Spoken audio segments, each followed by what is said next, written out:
International break was always going to be long, especially when we ended it on a defeat. And obviously the season hasn't started the way we all hoped it would, and the way we thought it would. 2 defeats in 3 games. But the season isn't over yet. And we've seen United start badly under Erik Ten Hag, but things definitely need to change. So I'm going to look at what exactly those things are that need to be changed. So obviously international break is here. Thought we'd have a little bit of a look at what he might be able to put right on the training ground or elsewhere, and try and salvage something from this season. Let's get into it. So first and foremost, adapt and adjust. So it's been a bit of an ongoing thing with Ten Hag, and maybe even a buzzword for him, but it feels like it becomes more necessary as the results come in and they're not what we would hope they were. It's very clear. He signed 13 players. Not all of them have been given debuts just yet, but we've signed 13 players. They're still square pegs in round holes. Players need to be profiled and put in situations and positions and roles that suit them and complement their skill set. Ten Hag appears to be quite rigid in terms of his philosophy, and sometimes that feels at the cost of utilising a player's best attributes or their personal style of play. An example of that, obviously no longer relevant to Manchester United because he's been moved on, but asking Scott McTominay to be a second striker felt like a mad... Okay, on some hands it worked because he managed to score a few goals for us, but Scott McTominay is a defensive midfielder. He might not be the best one, and perhaps he was not wanting to use him in that situation because of his inability to play the ball forward. And he thought maybe if he's not asking to play the ball forward, all he's got to do is smash it into the back of the net, I can get something out of him. So maybe that's an example of adaptability.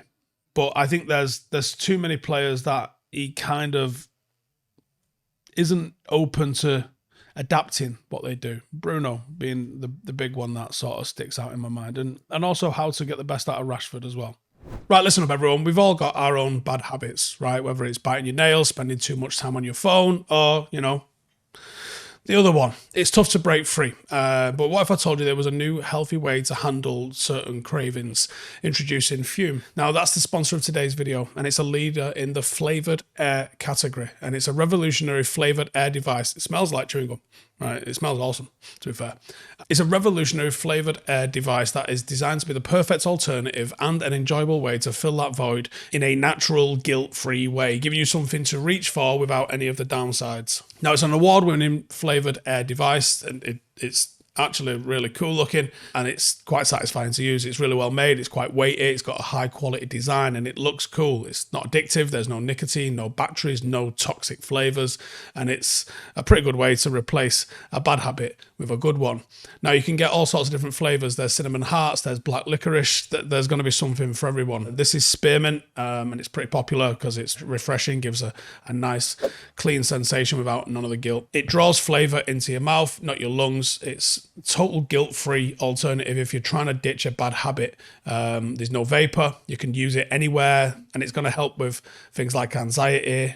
There's all sorts of magnets, snaps and clicks, and all you got to do is sort of spin it around and adjust how much airflow comes in. If you've got a bit of a habit that you're trying to kick, then this is a bit of a game changer. If you're looking to replace a bad habit with something new and something that's guilt-free, then there's over 300,000 people have had a bit of a success story with trying it, and there's a limited time only. If you use the code Stephen Howson, that's STEPHENHOWSON, then you're going to get a free Fume base when you order your journey pack. So head over to tryfume.com. That's tryfum.com. Use the code Stephen Howson or scan the QR code on the screen to get your free Fume base right now. Number 2, performance-based selections. I think he's getting better at this, but he needs to forget the loyalties and the names, and he needs to play those who perform for him. There's been far too often that we've seen him stick with out-of-form players and not always reward a good performance or even a good cameo. It seems to take him a long time. Now, you can point to a couple of areas where people have been given opportunities and they've taken those opportunities. The fact that Kobe Mainoo is in the squad at all gives us that sort of evidence, as does Ahmad's featuring towards the back end of last season and his now seemingly first choice inclusion in the starting 11. But I think picking based on performances can help alleviate some complacency that, can occasionally creep in. And it incentivizes everybody and motivates, I think, as well, for people to be playing at their absolute best. Pragmatism. Sometimes.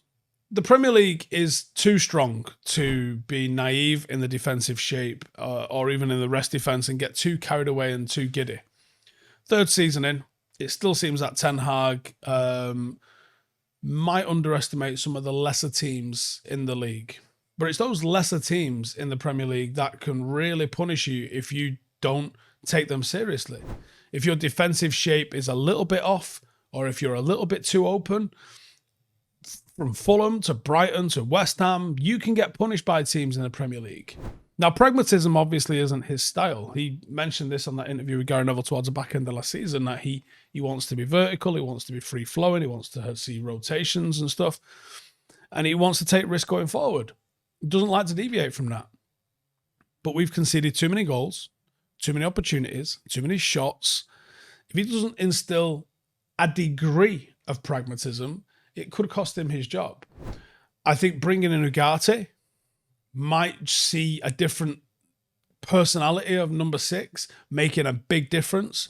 But there's so many things that have to change with how United play at the moment that, while recruitment is the biggest thing and while the players are the biggest thing, one player is not fixing Manchester United at the moment. There needs to be 3, 4, 5, either personality shift, performance shift, or personnel shift. And I don't know if that's going to happen for us, certainly this side of Christmas.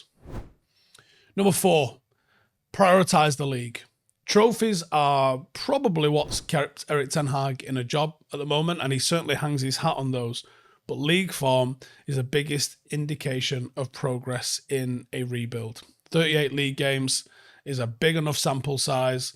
Champions League qualification, it is pretty much what decides a Manchester United manager's fate. Now, we know it's a new footballing board, but I still think that will be the benchmark for any manager at the club. It seems as if Ineos have accepted the mitigation behind the poor performance in the league last season, i.e. the injuries, but they're not going to stomach that for multiple seasons in a row. He's probably going to need to finish inside the Champions League this season. Or I can imagine that if it looks like it's not going to happen, they'll probably end up getting rid of him. I'm not sure a cup run would save Erik Ten Hag this time around. I think he needs to probably do all right in the cups and it'll probably be factored into the overall decision making. If he just sneaks in a top 4, I think that gets elevated with a cup. But a cup isn't going to save him if he doesn't get into that top 4. I would still say attack the cups, but prioritise the league. You cannot play in the cup competitions to the detriment of the form in the league. He's going to have to rotate. He's going to have to manage the squad. And that's a couple of things which either he hasn't done or hasn't been able to do so far at the club. And maybe that's why we've seen an increase in number of players in certain positions. So we've maybe got a squad that we can actually play. And finally, block out the noise. The manager and the team need to try and block out the nonsense from the media and put those external pressures aside. The scrutiny always comes with Manchester United, and it's horrendous at times, and it's probably unfair at times.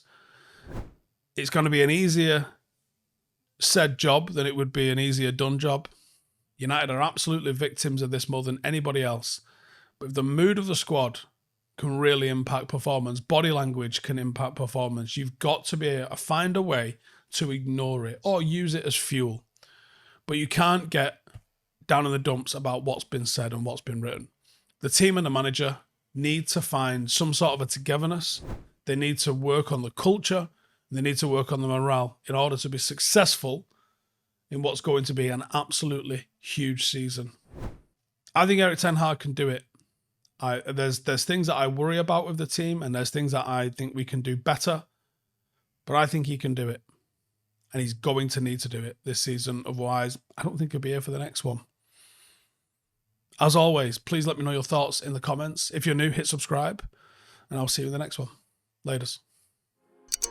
Hey, thank you for watching the video. If you are new around these parts, then don't forget to subscribe. My channel is proudly supported by my community on Patreon. If you'd like to get a little bit of extra content, a Discord group, meetups, five-a-side games, weekly podcasts, behind the scenes, and even an occasional bit of transfer news as and when I get it, then for the price of a pint, you can show your appreciation for the content that we make and get some goodies for doing so as well. Check the link in the description or click the button right here. You'll also find all of my socials here too if you want to follow me on any of those platforms. Nice one.